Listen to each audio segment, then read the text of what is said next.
Good morning, everyone, and welcome to our webinar. Our subject of the day is Microsoft Purview.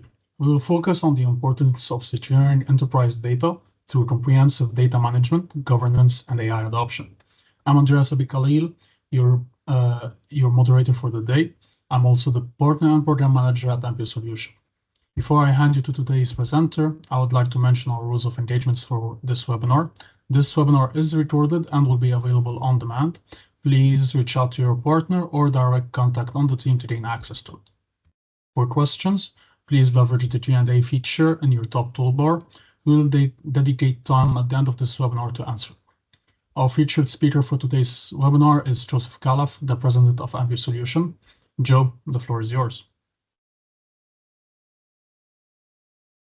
Thank you, Andreas. I appreciate it. I'm going to go ahead and start presenting.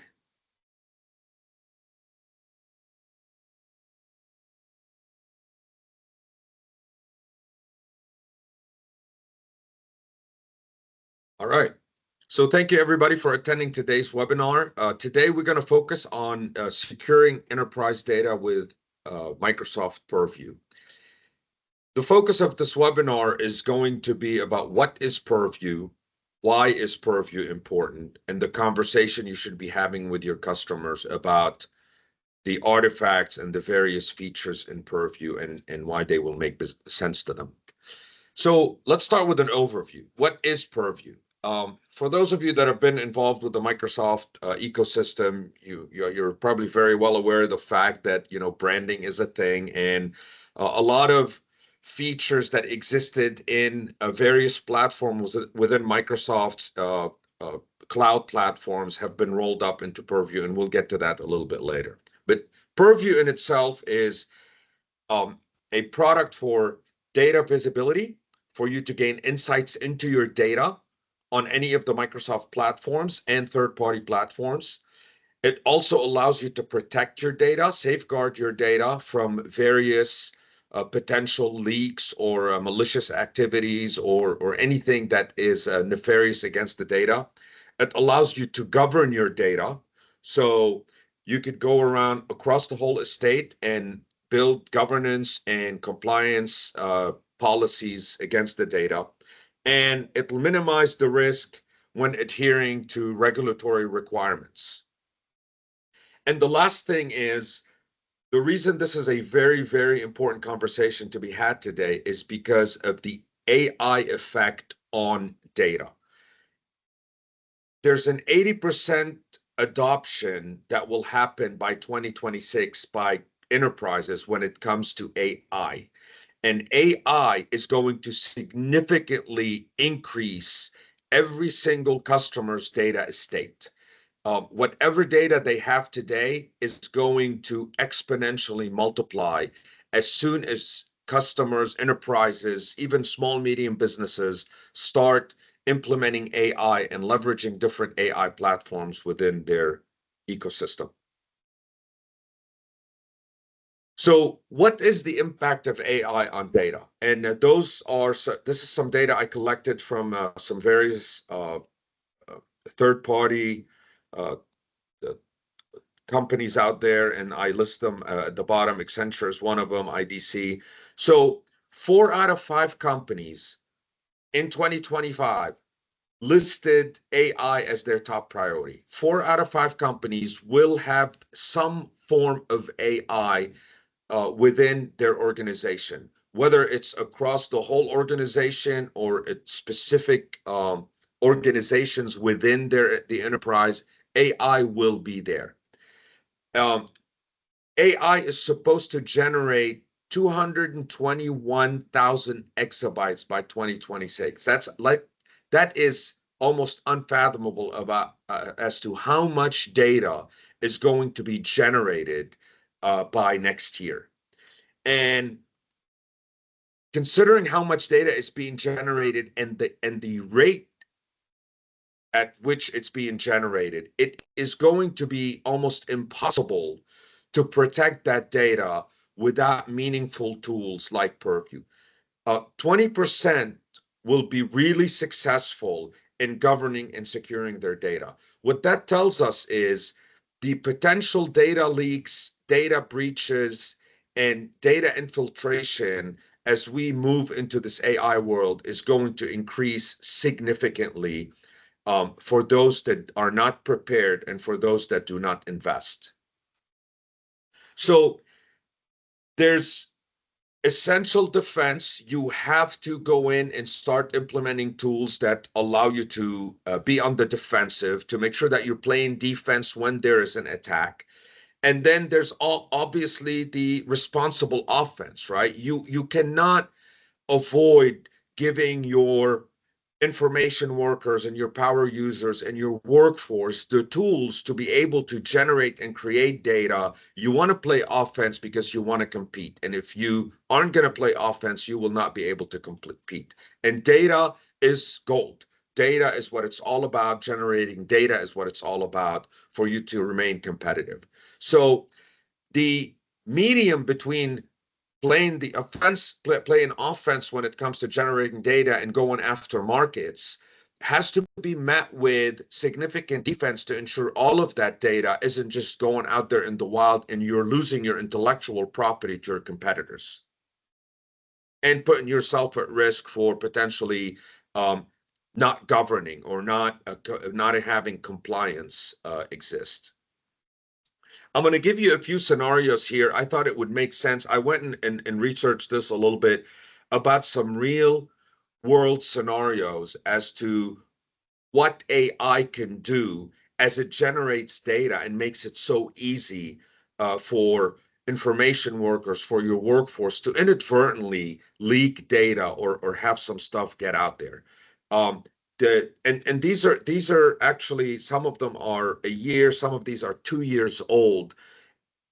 When AI hadn't really infiltrated the market that well. If you look at today with Copilot, with the adoption of ChatGPT, Azure AI, OpenAI, all of that, this is going to increase significantly. Samsung had a data leak. Chevy had an AI chatbot malfunction, for lack of a better term, and Air Canada had an incident where there was actually a refund that happened based on injection in AI. So why Purview? And why, if not Purview, why do we need to start thinking about data protection, data governance differently? Why? Because no old cure is going to work on this new AI world. We are generating data too fast.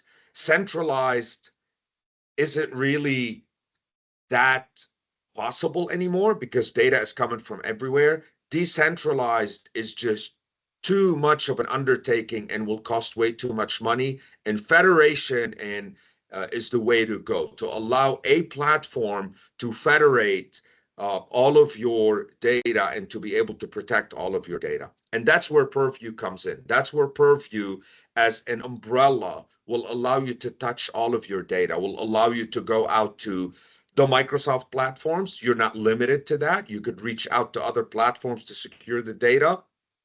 And the beauty of Purview and how Microsoft is rolling it up into a single, platform is the fact that you're not just worried about your structured data.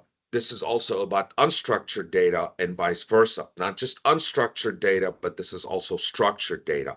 It's the whole data estate across the organization that Purview will be able to protect.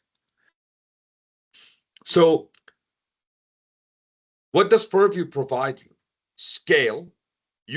If your data scales, Purview is going to be able to scale with it. But it's your data is not going to outrun the scale that Purview can keep up with. Automation, you're automating a lot of the work. We talked on the last slide about decentralized. Decentralized meaning you are going to be limited to siloed automation when it comes to data governance, when it comes to protecting your data. With Purview, you could automate across the whole data estate. And integration, again, it doesn't have to be a single platform. You could touch data across various platforms. Purview is able to reach out to various third-party platforms to protect that data.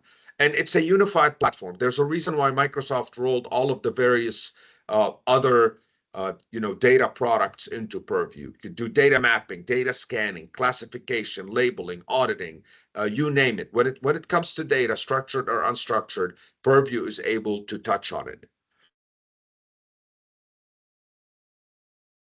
So how do we convince our customers that they do need this, and whom within our customers should be actually invested in this? I say applicable to any and all. There's a reason, right? It could potentially be a bit of an undertaking to allow customers to just roll out Purview across their whole data estate. That the idea is obviously maybe at the end of the day, that's where they want to get as they see so much data generation within their environments. But the idea is to start engaging your customer within businesses. Which business within the customer, which organization, which department within your customer is generating the most data or is the most concerned about the data that they're generating or the data that they have, right? Make it around the business concept. Make it around, make sure you are talking to those businesses around use case scenarios. How are your users generating data? And what are your concerns about that data being generated? Data health, right? Data insights. Those are all important within an organization. It's too much of an undertaking, especially for large organizations, to boil the ocean all at once. You have to be able to provide use case scenarios and have small wins when it comes to deploying whether Purview as a whole or certain artifacts or certain products within Purview. It's important to also foster a data culture. There was this the sense that power users create data and they put them, or content creators, they put data on a platform, and it's really at the end of the day, I created it. It's IT's responsibility to secure that data. True, that is also true. That's the reason why Purview exists. But users have to also be invested in the data culture and understanding that when we create data, we have to make sure that that data is secure. Purview is going to educate them and it's going to ensure that they don't make the mistakes and put guardrails around the data they create and whether that data is going to be how protected and to prevent any leaks or any mistakes or any user errors in letting that data go out to where maybe some actor can act against it or steal it and leverage your intellectual property.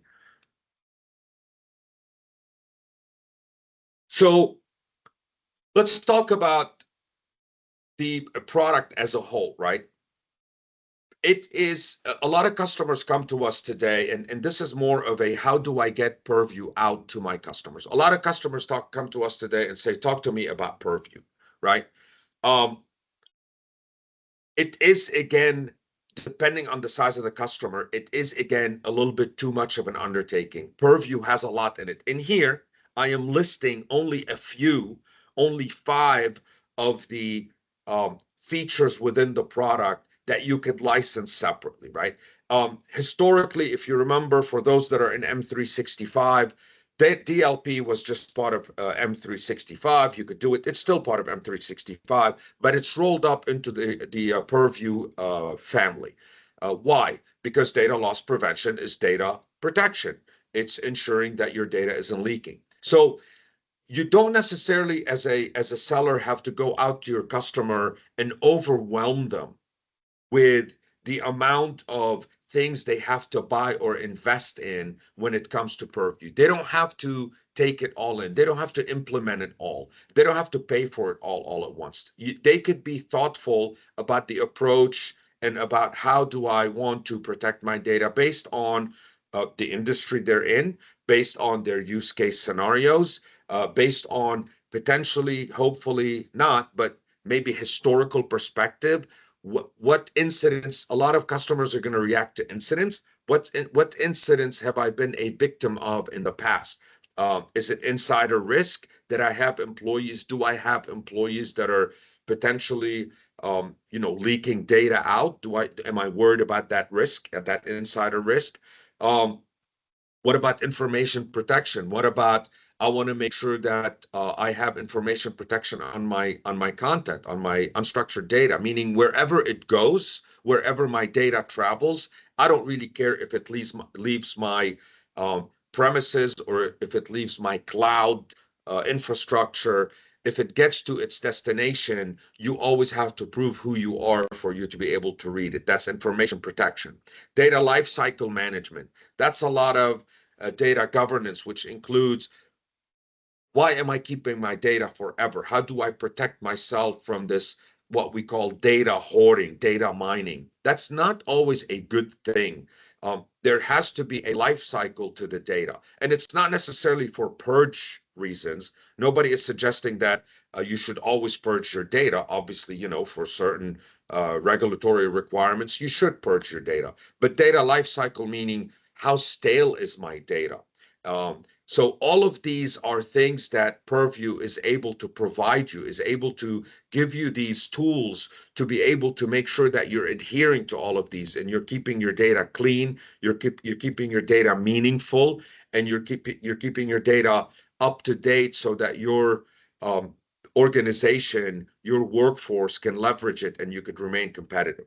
Compliance manager is another one. And again, there's plenty more within the family. I didn't want to list it here because it gets too technical, but the idea behind going out to your customers and talking about Purview is don't try to overwhelm them with the amount of items that exist in Purview. Start with a use case, start with their concern, start with their first question about this is what I'm worried about when it comes to my workforce doing such with my data or with data, and then target something within this list, and then the list is longer, as I mentioned, and let's go and try to deploy that for your customer to show them how it works for them and how it can protect their data and keep them safe. And then from there, you could build on the scenarios and introduce more and more items into the Purview implementation so you could protect them in various areas when it comes to data.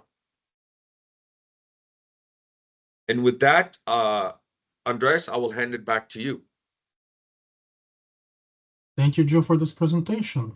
I have a question of my own, but let me pull up my PowerPoint. Can you see my screen, Joe? I do. All right, so if you have any questions, please leverage the Q&A feature on the top toolbar. And for the time being, Joe, I wanted to ask you, in a way, I understand your presentation from an IT management side, but as an end user who's not high in the hierarchy or who's just doing his day-to-day work, does Purview actually affect him, or does he need to do certain tasks, or is it just a way to secure the environment that doesn't actually interfere with his routine? That's exactly the reason why a few slides back I talked about targeting certain organizations or departments within the enterprise, or regardless of how big your customer is. But this is why we talk about not trying to boil the ocean, because the effort that you want to put against Purview has to be one that actually addresses the recipients, which is who's getting Purview and what are they getting. And let me answer your question. An example would be Purview has the ability to be able to do this all in an automated fashion, transparent to the user, meaning the user just doesn't know. The user just uses their data, they do whatever, they create data, and they go on their daily lives. It's transparent, they have no clue. That is an option, but remember, that is more of an undertaking when it comes to the IT side and when it comes to developing or to the security side, when it comes to developing these policies or these conditions, right? Or these all of these protections against around the data. There's also the other side where Purview, you could build it in a way that requires user interactivity. You have to interact with the data in the sense that you have to, as an individual, sort of tag the data or label the data or educate the platform on what this data is. That's why it could go either way, but it's important for it to be a very, very meaningful use case for your customer before they put it out there. And keep in mind, it depends on their workforce, right? If you go to a law firm, that's going to be a complete different approach than if you go to a manufacturer that's trying to protect the data that is being generated, let's say, on the manufacturing line, right? Mhm.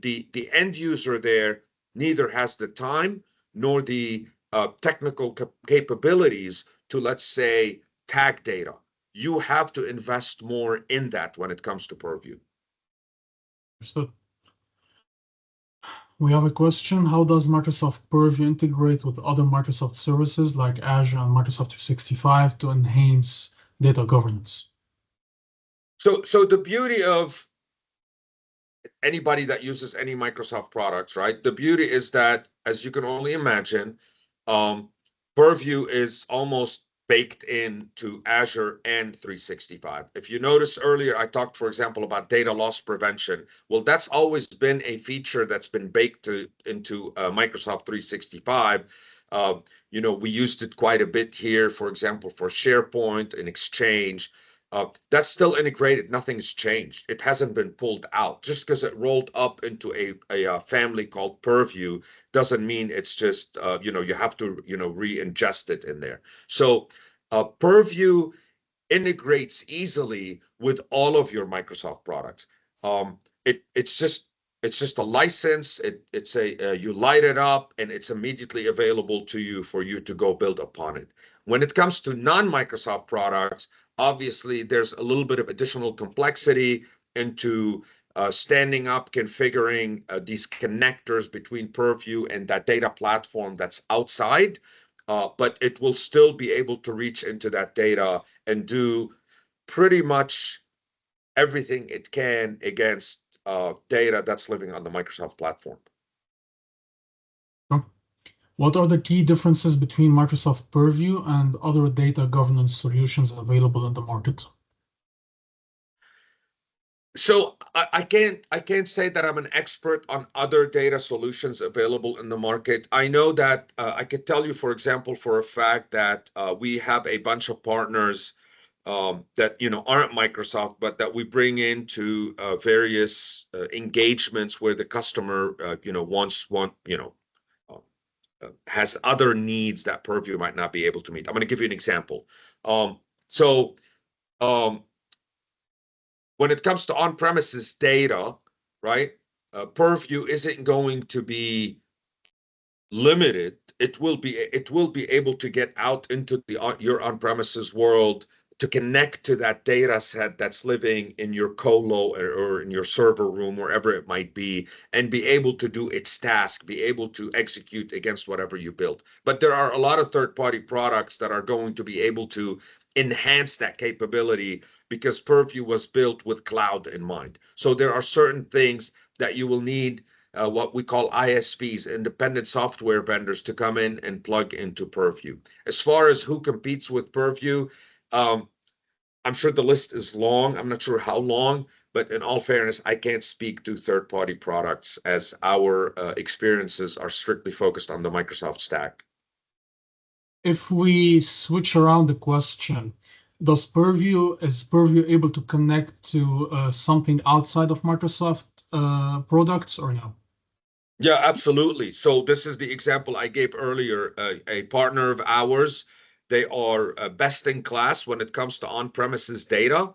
Um, Mhm. they tag on-premises data with ease. They literally are the market leader with on-premises data, and they plug into Purview today to, we always use the term better together, but it really is true, better together, because they provide certain things against on-premises data, certain security uh, pieces against on-premises data that Purview is not able to do. So together, they will plug in. And I would like to mention that a lot of the security players out there that are, you know, in the magic quadrant of the Gartner, you know, up in the top right, a lot of them do build connectors and have relationships with Purview simply because we all know that Microsoft 365 specifically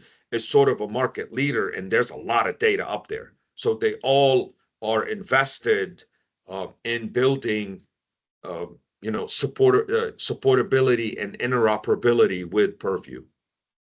Awesome. How can organization leverage Microsoft Purview to comply with international data privacy regulations such as GDPR and CCPA? Oh, if I actually was, when I was building the slide deck, it's funny this question comes up because when I was building the slide deck, there was a slide I was going to showcase that actually Microsoft has. You could get it on their site, but it lists all of the international compliance and you know, governance requirements across the world. And the reason I didn't put it, because you would need binoculars to read through it. It would have been just overwhelming. And the reality is, the reason I'm trying to say this is because there has been a very, very deliberate you know, approach here when it comes to Purview to ensure that they are touching on anything international. I mean, literally, if you go through the list, it lists every country 3 times minimum, and it lists everything that it adheres to: GDPR, local, China, you name it, it lists it. Every single country almost is listed there. At least every single country that does have data policies. Awesome. I believe those are all the questions that we have. As you can see in the slide, we'll be starting our security chapter in May. Stay on the lookout for our post-webinar email for additional information. Thank you, Joe, for this wonderful presentation, and thank you for joining us. You.